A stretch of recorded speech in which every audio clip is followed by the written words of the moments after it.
Yun, pakakot pa sa kay meron niya sa tayong isang client niya na isang artist, isang musikero, isang talented na kinikilala syempre nagbabanda dito sa Bulacan. Pero syempre ito muna yung pahakot pasakay sa mga tropa natin na kailangan ng sasakyan dyan. Paglilipat ng bahay o apartment, basta kailangan nyo ng sasakyan, PM lang po kayo sa amin. At saka syempre, shoutout na rin natin si Paring Art na nagrekomenda rin sa atin dito sa kakilala rin natin na si Sir Mau na nagpahakot nga sa atin mula sa Bulihan, Malolos, dadalhin lang dyan sa may Kaingin, Malolos lang din.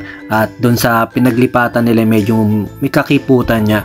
Kaya ang gusto nila ay lumipat dun sa maluwag-luwag at pwedeng may mga parking na kahit papano. At saka napakadaming gitara ni Sir Mao, napakalupit na artist din kasi niya. At syempre vlogger din at teacher din, professor din yan sa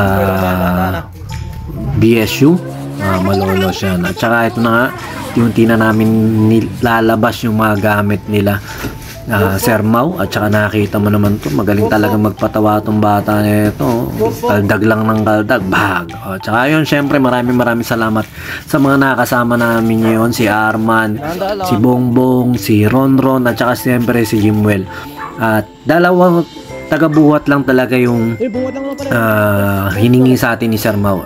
Gusto ko mapabilis nga at hindi ko rin naman na-expect na talagang madami. Kaya ang ginawa ko na lang, nagsama ako ng kahit dalawa pa para kahit papaano nga mabilis ka ako yung gamit. Pero hindi ko yung na-expect na talaga palang medyo may kabigatan yung mga gamit din ni Sir at medyo madami-dami ring abubot. At ang nagpapahirap talaga sa amin dyan yung doon sa pinagkuhanan ng gamit, medyo second floor din, may mga gamit sa second floor.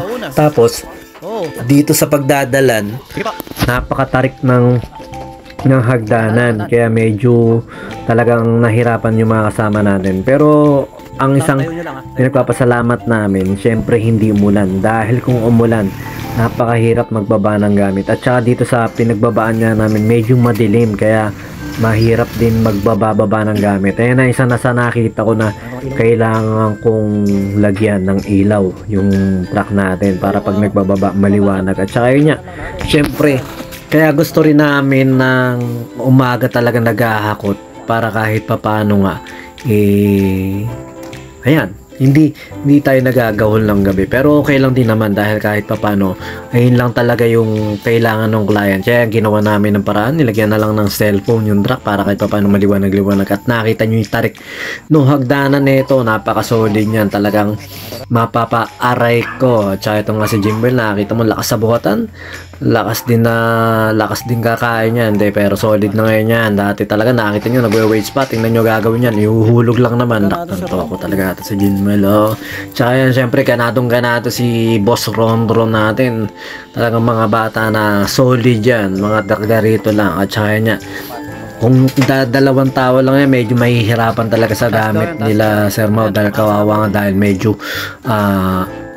talagang matarik yung pagdadalan at medyo may kabigatan niya. Ang nakakapagod kasi dyan yung taas baba, kahit na minsan magagaan lang yung dala mo, talagang makakapagod. Pero yun nga, part ng trabaho natin yan. Pero yun nga, ang minsan dahil nga kakilala na natin yung client natin, hindi ko na yan ipina-elaborate na tinanong kung second floor yung pagkahakutan o iskinita o ganito, dahil okay lang yan, dahil gagawin natin na yung mas makomportable sa client natin. Pero syempre maraming salamat kay Sir Mau, dahil syempre hindi rin naman pinatalo, nagbigay din naman siya ng tip para kahit papano may pangkain niya ang mga kasama natin at pandagdag na rin sa mga kasama natin, dahil nga may dagdag din tayong kasama. At ito syempre maraming salamat sa mga kasama nga natin na yan, dahil kung hindi yan naku, gaabutin kami na siguro ng alas 12, dahil nga medyo nakakapagod talaga yung Panaog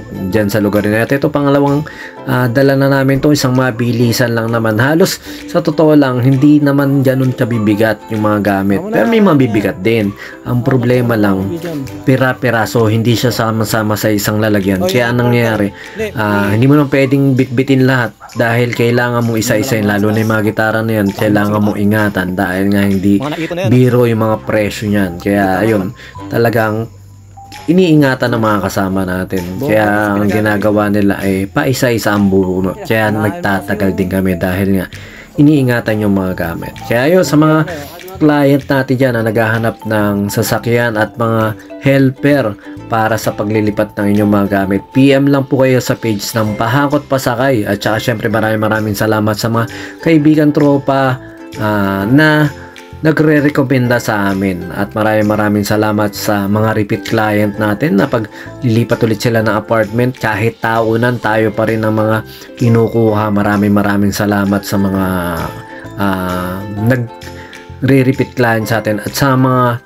nagre-rekomenda sa amin. At saka yun lang, syempre dito sa Pahakot Pasakay, pinag-uusapan muna natin kung gaano karami ang pahakot nyo, kung gaano kalayo, kung gaano iskinita, para kahit papano nga nakakapag-price kami ng sakto doon sa ayon sa gamit nyo at ayon sa lugar na paglilipatan natin. At yan, medyo talagang sa Malolos medyo may phobia na rin ako dahil maraming ang binabaha dyan. Dahil nung nagpunta ko yung Papaumbong, medyo marami ako nadaanan ng baha-baha. Kaya nakita ko may parang baha-baha kanina, parang bad trip ka ako ng konti dahil nga may baha. Pero yun naman pala, sa mga pinuntahan namin hindi naman ganun kalalim ang baha, kaya okay lang. At saka itong mixer ni Sir Mau, nandiyan lang kung saan lang nila nilalagay. Talagang iba talaga pag mayayaman yung mga ganyan, madali na lang sa kanya. At yung mga kasama natin ganado at nagpapalakasan din niya yun, yung magsisibuhat, at dahil ayaw syempre magpapatalo doon sa mga kasama nila mga nagbubuhat. At saka syempre pagkatapos namin isang mabilisan nito,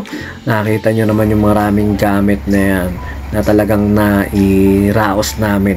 At isang mabilisan lang natin to, at pagka uwi namin dito sa Florida, siyempre konting food trip. Ayun, maraming salamat ulit kay Sir Mau sa pagkuha sa amin, at sa maraming salamat sa mga batang ito na nakasama natin ngayong gabi. Yung bahay na tayo, maraming salamat kay Sir Mau, siyempre na hinakutan natin, naging client natin yan. At saka siyempre binigyan niya tayo ng gulong, yan, na maliraw siya ng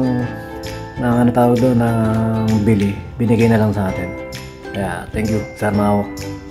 Saka syempre salamat sa mga nakasama natin.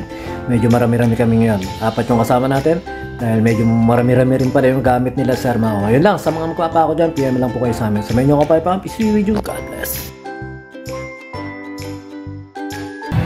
BJAM Lights and Sounds, yun, sa mga may kailangan ng band equipments at lights and sound sa lahat ng klase ng okasyon, binyag, kasal, debut, na kailangan nyo ng lights and sounds. PM lang po kayo sa page ng BJAM Lights and Sounds, o text lang po kayo sa number na 0935-311-7520, at pag-usapan po natin kung ano yung maitutulong namin sa inyo. At yun, syempre pag kailangan nyo rin ng acoustic band, full band, PM lang din po kayo sa amin, at baka matulungan din po namin kayo sa pag-i-entertain sa mga bisita nyo. Yun lang po, sumayin nyo kayo kapayapaan. Peace be with you. God bless.